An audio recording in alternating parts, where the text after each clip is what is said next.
Wellington, Halton Hills. Mr. Speaker, Beijing's foreign interference is a serious threat, a national threat. It threatens the integrity of democratic institutions, social cohesion, the economy, long-term prosperity, and fundamental rights and freedoms. But this government hasn't treated the threat seriously. It's hid behind all sorts of excuses and accusations like anti-Asian racism. Now it's hiding behind a secret committee with secret hearings, secret evidence, and secret conclusions, all controlled by the Prime Minister. When is this government going to come clean with us and with Canadians about what exactly is going on?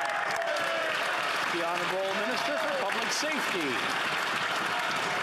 Speaker, my colleague knows well that this government takes the work of fighting against foreign interference very seriously. That is why we introduced Bill C-59, which would give CSIS the threat reduction measure powers that they need to address and mitigate that risk. That's why we introduced Bill C-76 to crack down on foreign funding, which could interfere with our elections, but with the corresponding transparency to create the NCCOP, the NCIRA, all of which ensures that we can be upfront with Canadians so that we can defend our democratic institutions. Mr. Speaker, the Conservatives should rise above the fray and see that this is not a partisan issue. The Honourable Member for Wellington, Halton Hills. Mr. Governor, if the government treated this threat seriously, it would listen to the advice of CSIS. CSIS has said that an effective way to counter foreign interference is through sunlight and transparency, to build resilience by informing Canadians about interference threat activities. This government's done the opposite.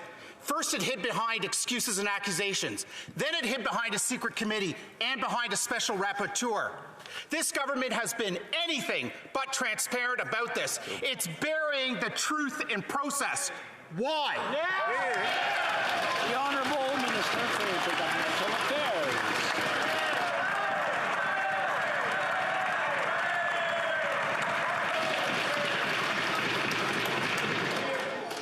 The Honourable Minister.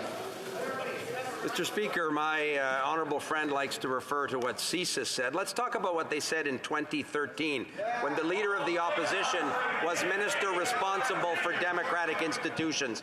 They specifically warned 10 years ago, when diaspora groups in Canada are subject to clandestine and deceptive manipulation by a foreign power in order for it to garner support for its policies and values, these activities constitute a threat to the security of Canada. What did the then Conservative government do for 2 years after that 2013 threat, Mr. Speaker?